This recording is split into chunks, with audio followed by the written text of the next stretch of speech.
Halo teman-teman semua, pada kesempatan ini saya akan menjelaskan tentang Penti, salah satu kepercayaan lokal Manggarai dalam kaitannya dengan 7 dimensi menurut Tinian Smart.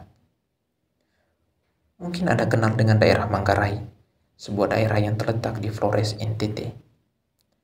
Daerah ini memiliki begitu banyak tempat sejarah dan budaya yang masih eksis, di tengah budaya-budaya baru yang lahir dari rahim sains dan teknologi.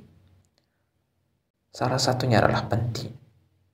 Penti adalah sebuah adat warisan leluhur Manggarai sebagai media ungkapan syukur kepada Tuhan atas hasil panennya di yang berlalu dan memohon rahmat untuk tahun-tahun yang akan datang.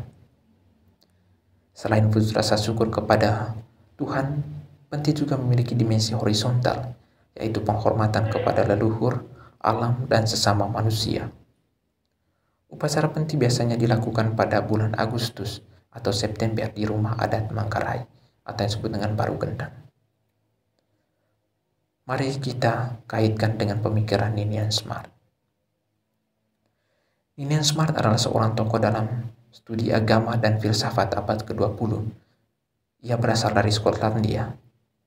Salah satu kontribusi terbesar dari Ninian Smart adalah teori tentang 7 dimensi agama yang dijabarkannya dalam buku yang berjudul The Religious Experience of Mankind. Ninian Smart membagi agama ke dalam 7 dimensi karena ia meyakini bahwa agama tidak hanya melibatkan doktrin atau keyakinan tertentu, tetapi juga melibatkan banyak aspek kehidupan manusia seperti doktrin, kisah naratif, ritual, pengalaman, etika, institusi, dan material. Mari kita membahasnya satu persatu. Yang pertama, doktrin.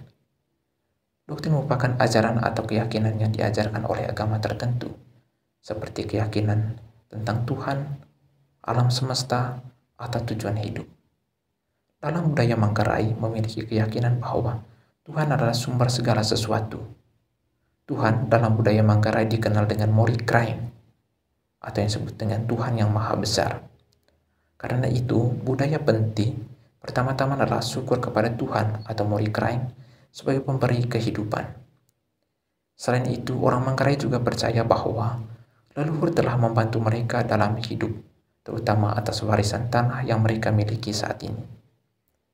Karena itu, dalam Penti ada saat tertentu untuk memberikan persembahan yang pantas bagi mereka dalam acara Barong Compang, yaitu arakan ke tempat sesajian.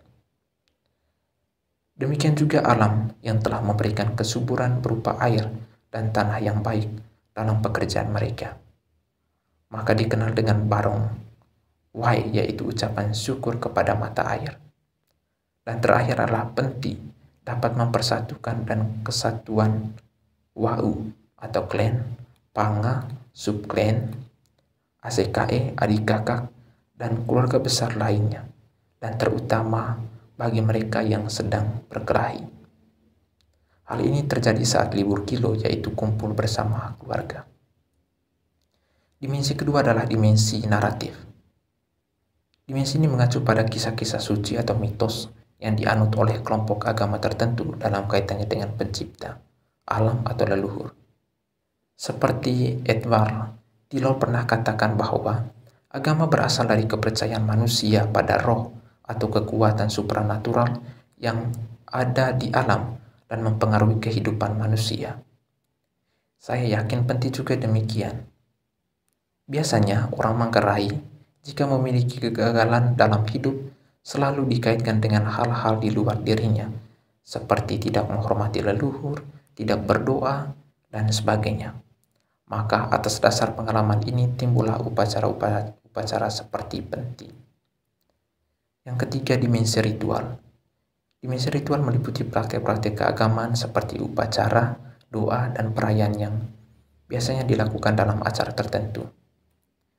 Jika mengacu pada 3 tahap menurut Arnold van Gennep, maka budaya Penti dibagi menjadi 3 bagian. Yang pertama, tahap preliminar.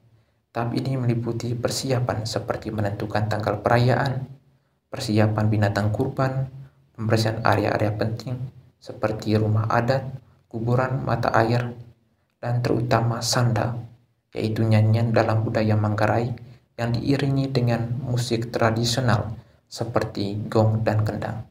Sanda dilakukan 2 malam sebelum acara Penti dimulai.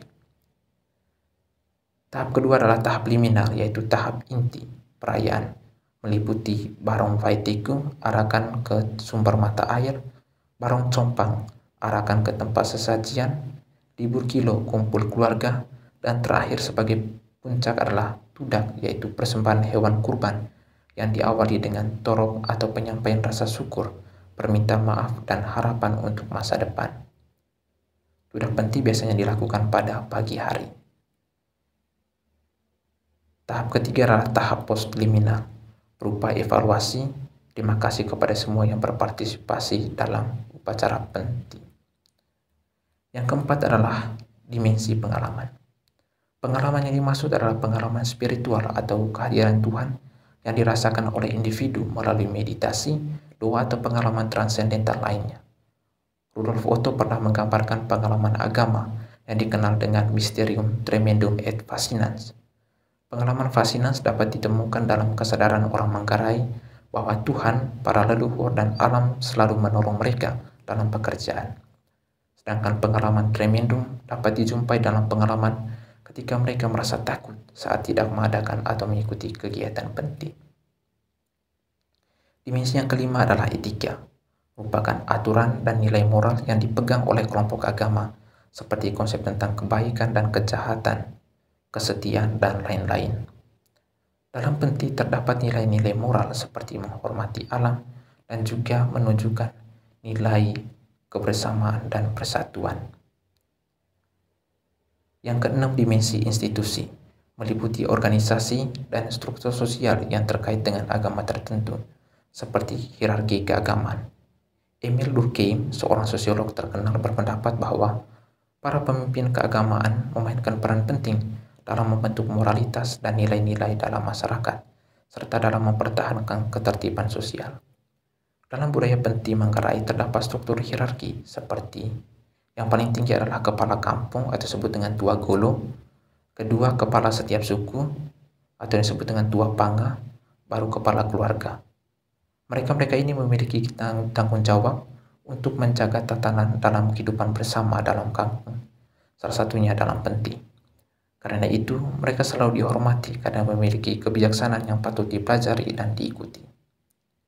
Dimensi yang terakhir adalah material atau artistik, merupakan objek-objek fisik yang terkait dengan agama seperti tempat ibadah, seni, atau artefak keagamaan lainnya.